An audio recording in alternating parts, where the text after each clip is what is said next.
బాపట్ల జిల్లా కొల్లూరు మండలంలోని ఈపూరు గ్రామంలో తొలి అడుగు కార్యక్రమంలో మాజీ మంత్రి నక్క ఆనందబాబు పాల్గొన్నారు. గడిచిన సంవత్సర కాలంలో కూటమి ప్రభుత్వం చేసిన అభివృద్ధిని చేపట్టిన సంక్షేమ కార్యక్రమాలను ప్రజలకు పాంప్లెట్ రూపంలో వివరించారు. మహిళలకు ఉచిత బస్సు సౌకర్యం ఆగస్టు నెల 15వ తేదీ నుండి ప్రారంభించబోతున్నామని ఆయన తెలిపారు.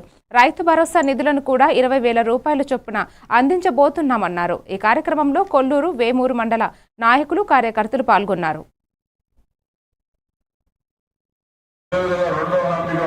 ఉచిత గ్యాస్ సిలిండర్ల పంపిణీ సంవత్సరానికి 3 ఇస్తామని చెప్పి ఇప్పటికే ఆ కార్యక్రమాన్ని మొదలుపెట్టి ఒక సిలిండర్ గత సంవత్సరంలో ఇవ్వటం కూడా జరిగింది. ఆ పథకం మొదలైంది. 3వ పథకంగా తల్లికి వందనం.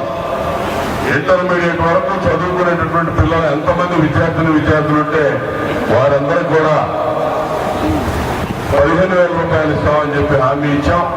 67 లక్షల మంది పిల్లలకి 15,000 రూపాయలు తల్లికి వందనం అందిస్తున్నటువంటి రాష్ట్రంగా చరిత్ర పుటల్లోకి చంద్రబాబు నాయుడు గారు ఎక్కారని చెప్పి సందర్భంగా తెలియజేస్తున్నా.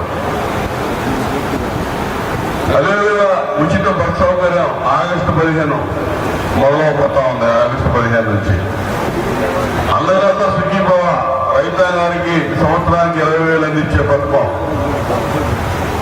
కేంద్ర ప్రభుత్వం ఇచ్చే 6,000 రూపాయలు 3 విడతలుగా ఇచ్చింది. ఆ 3 విడతలుగా వారు ఇచ్చే సమయంలో ఈ మిగిలిన 14,000 జత చేసి ఇవ్వడం జరుగుతుంది.